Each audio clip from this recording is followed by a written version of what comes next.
trade talks between the EU and Australia has collapsed. The EU accusing our government of retabling demands on agricultural exports at the last minute, derailing the negotiations. Claims that the Albanese government say are untrue. I spoke to the Agriculture Minister, Murray Watt, a short time ago. Minister for Agriculture and Emergency Management, Murray Watt, thanks for your time. A spokesperson for the EU executive has said that while there was progress made on the EU free trade talks up until the ministerial meeting, that the Australian side retabled some agricultural demands which weren't consistent with the previous talks by the officials. What do you say to that? Yeah, well, that's absolutely not correct, and it's disappointing that the European Union would be putting that around. The offer that Don Farrell had and put on the table is exactly what we've been flagging to the EU over the last 3 months. You'll remember that about 3 months ago, Don walked away, rightly, from the last round of negotiations because the deal that the EU was offering wasn't good enough.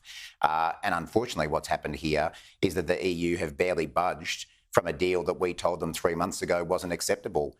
So we've made clear from the very beginning that we wanted to do a deal with the EU. We can see value in getting more access to such a large, high-value market, but we're not going to do it at any price. And the last thing we were prepared to do was to sell out Aussie farmers just for the sake of a deal, and that's what signing up to that deal would have involved. So despite that claim by the EU of a late game changer, there wasn't.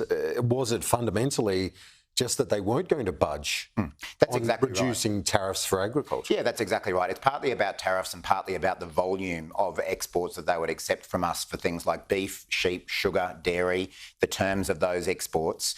And obviously, in return for any concessions we're prepared to make as part of an agreement, you need to see concessions on the other side. And the value of the volume of exports that they were willing to receive and the terms of those just wasn't good enough for us to be able to put our hands on our heart and say it was in Australia's interest. Did you think that they would have gone further given Australia's burgeoning role in, say, the critical minerals space? We certainly hoped that when you put the entire deal together and the different things that it would cover, that the EU would see value in striking that deal. And it's disappointing that they haven't been willing to budge on some of those issues. I mean, it's also important from a strategic point of view. You know, we live in an uncertain world, and it is important for like-minded countries to have deep trading relationships, and this would have been an opportunity to get there. But it takes two to reach an agreement, and the EU just were not prepared to budge. On the other matters, your responsibility responding to the emergencies and the bushfires that have been burning in Queensland and the Western Downs, what government support is going out? Yeah, well, over the last few days, we've already activated joint support between the federal and Queensland governments for things like immediate emergency relief, small payments to just get people back with food and drinking water and all those sorts of things. But today, we've also activated the Australian Government Disaster Recovery Payment.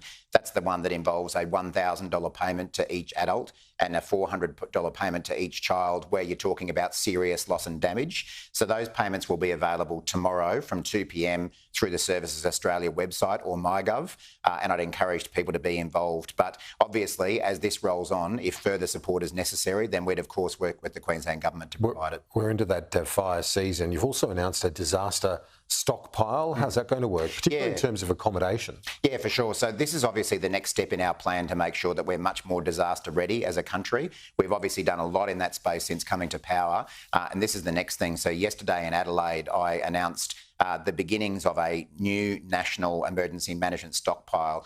Australia has never had one of those. So what normally happens in a disaster situation is that states and territories often have to scramble to get temporary accommodation, water purification equipment and things like that. And we haven't had a national stockpile to be able to help them out. But now we will. So yesterday was the beginning of it with temporary accommodation, emergency accommodation. We've contracted Humani Hut, a great South Australian-based company. And what that means is that by the 30th of June next year, we'll have temporary accommodation for up to 700 people or 1,400 emergency services workers if they're needed to be moved in and around as well. So really that will go a long way to helping the states and territories cope with the aftermath of disasters. On the final matter, the Middle East and the debate locally about it, Tony Burke made a significant intervention at the end of last week.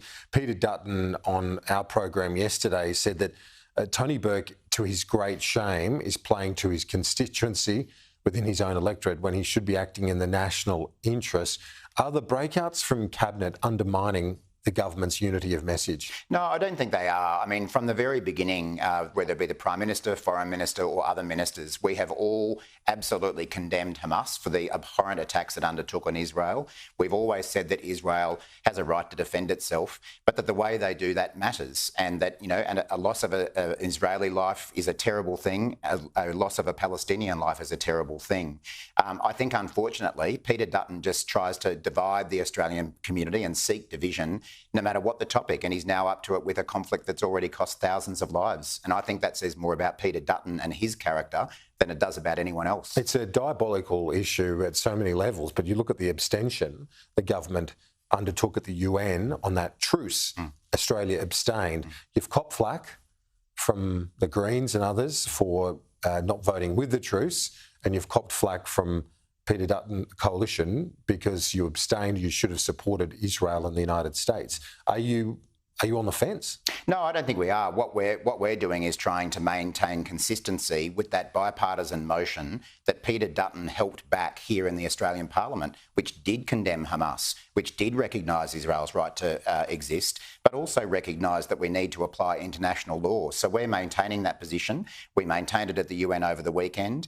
As I understand it, Australia sought to move an amendment which would have condemned Hamas, and that was rejected. So in that situation, we weren't prepared to back in the resolution. Minister Murray Watt, thanks for your time. Thanks, Kieran.